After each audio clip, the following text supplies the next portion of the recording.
వీళ్ళు బయట ఉంటే ఈ కేసు సజావుగా జరగదని అనుకుంటున్నారో ఆమె ప్రార్థన మేరకు సుప్రీంకోర్టు కూడా నిన్న జరిగిన దాన్ని బట్టి చూస్తే తప్పకుండా ఈ కేసులో చాలా ముందుకు పోయి సునీత గారు ఏదైతే అడుగుతారో ఆమె పోరాటానికి న్యాయం జరుగుతుందని కూడా ఖచ్చితంగా ఆశిస్తూ, రెండోది ఈ మధ్యనే జరిగిన బై ఎలక్షన్ మాట్లాడితే 2024లో 11 సీట్లు వచ్చే దానికి కారణం ఈవీఎం అంటాడు. నిన్న జరిగిన దాంట్లో డిపాజిట్ కూడా రాలే. పులివెందుల జెడ్పీటీసీ డిపాజిట్ రాకుంటే దాంట్లో రిగ్గింగ్ అని ఇదని ఏవేవో కుంటి సాగులు చెప్తా ఉన్నాడు.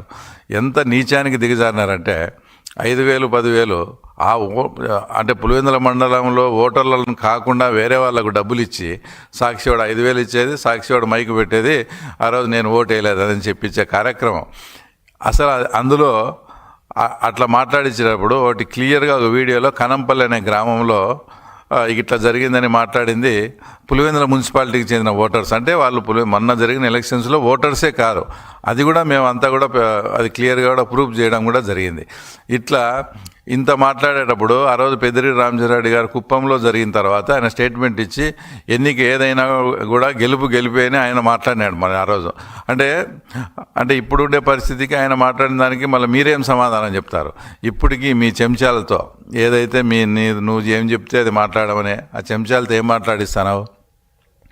ఈసారి మీరు రాజీనామా చేయండి, తర్వాత కేంద్ర బలగాలతో తర్వాత మళ్ళీ ఎలక్షన్ పెట్టండి, అప్పుడు చూసుకుందామని తర్వాత నువ్వు మాట్లాడిస్తా ఉన్నావు. ఎస్, నేను ఇప్పుడు కూడా చెప్తున్నా, ఆ జెడ్పీటీసీ పదవి అనేది 9 నెలలే ఉంది.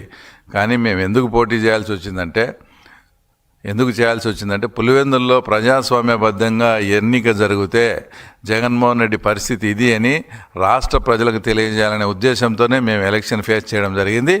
మేము అనుకున్నట్లు అంటే ప్రజలు కూడా అదే అనుకున్నారు, మేము అనుకున్నట్టు ప్రజాస్వామ్యబద్ధంగా జరిగితే జగన్ పరిస్థితి తేట తెల్లమైంది. దానికోసమే మేము ఎలక్షన్ జరిపినాం. కానీ ఈ పదవి అనేది మాకంత ముఖ్యం కాదు. ఎస్, ఇప్పుడు మీరు చెప్పినట్లే మేము మా భార్యతో మేము రాజీనామా చేయిస్తాం. తర్వాత మిమ్మల్ని కూడా ఒకటే సవాల్ అడుగుతున్నా నేను. ఏదైతే పులివెందుల ప్రజలు నిన్ను ఎమ్మెల్యేగా గెలిపిస్తే ఇంతవరకు అసెంబ్లీకి రాలే, పులివెందుల సమస్యలు ఏమీ పట్టించుకోలే. అట్టేటప్పుడు నీకు ఎమ్మెల్యే పదవి కూడా నువ్వు అనర్హత. ఆ ఎమ్మెల్యే పదవి కూడా నువ్వు అర్హుడు కాదు. నీకు నిజంగా ఇప్పుడు నిన్న పులివెందుల జరిగిన ఎలక్షన్ ప్రజాస్వామ్యబద్ధంగా జరగలేదు అని నువ్వు నిజంగా ఫీల్ అయ్యి ఏదన్నా ఉంటే మీరు కూడా ఖచ్చితంగా రాజీనామా చేసి రండి. 2 ఎలక్షన్స్ తర్వాత కేంద్ర బలగాలతో జరిపిస్తాం. ఎలాంటి ప్రజాస్వామ్యబద్ధంగా సెంట్రల్ ఫోర్స్ పెట్టి మీరు అడిగిన విధంగా సెంట్రల్ ఫోర్స్ పెట్టి జరిగిద్దాం. అప్పుడు పులివెందుల ఎమ్మెల్యేకి బై ఎలక్షను, పులివెందుల మండల జెడ్పీటీసీకి కూడా బై ఎలక్షన్ వస్తుంది. అప్పుడు చేతనైతే చూసుకుందాం. అప్పుడు నీకైతే